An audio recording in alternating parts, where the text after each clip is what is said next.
Some people ask the question of what good is math? What is the relationship between math and physics? Well, sometimes math leads, sometimes physics leads, sometimes they come together because, of course, there's a use for the mathematics. For example, in the 1600s, Isaac Newton asked a simple question. If an apple falls, then does the moon also fall? That is perhaps one of the greatest questions ever asked by a member of Homo sapiens since the 6 million years since we parted ways with the apes. If an apple falls, does the moon also fall? Isaac Newton said yes. The moon falls because of the inverse square law, so does an apple. He had a unified theory of the heavens, but he didn't have the mathematics to solve the falling moon problem. So what did he do? He invented calculus. So calculus is a direct consequence of solving the falling moon problem. In fact, when you learn calculus for the first time, what is the first thing you do? The first thing you do with calculus is you calculate the motion of falling bodies, which is exactly how Newton calculated the falling moon, which opened up celestial mechanics. So here's a situation where math and physics were almost co-joined like Siamese twins, born together for a very practical question: how do you calculate the motion of celestial bodies? Then here comes Einstein asking a different question, and that is, what is the nature and origin of gravity? Einstein said that gravity is nothing but the byproduct of curved space. So why am I sitting in this chair? A normal person would say, I'm sitting in this chair because gravity pulls me to the ground. But Einstein said, no, no, no, no. There's no such thing as gravitational pull. The Earth has curved the space over my head and around my body. So space is pushing me into my chair. So to summarize Einstein's theory, gravity does not pull. Space pushes. But you see, the pushing of the fabric of space and time requires differential calculus. That is the language of curved surfaces, differential calculus, which you learn in fourth-year calculus.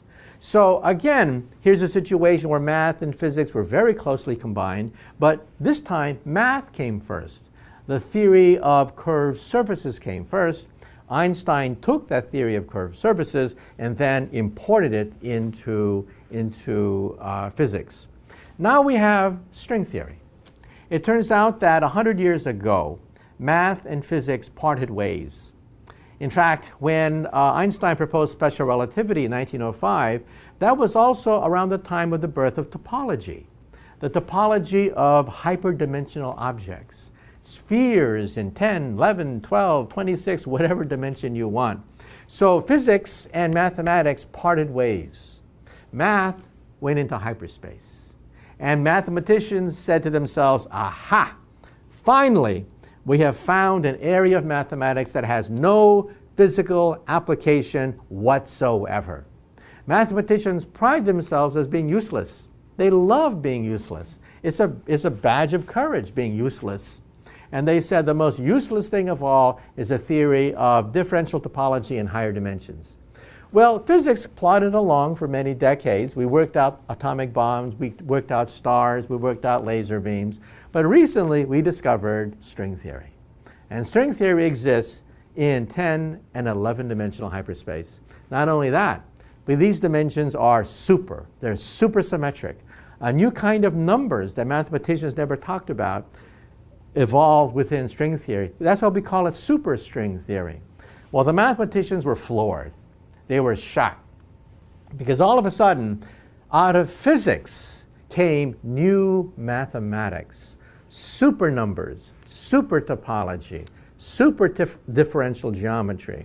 All of a sudden, we had supersymmetric theories coming out of physics that then revolutionized mathematics. And so the goal of physics, we believe, is to find an equation, perhaps no more than 1 inch long, which will allow us to unify all the forces of nature and allow us to read the mind of God. And what is the key to that 1 inch equation? Supersymmetry. A symmetry that comes out of physics, not mathematics, and has shocked the world of mathematics. But you see, all this is pure mathematics.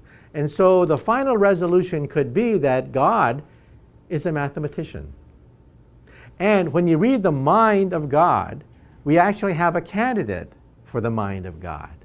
The mind of God, we believe, is cosmic music, the music of strings resonating through 11-dimensional hyperspace.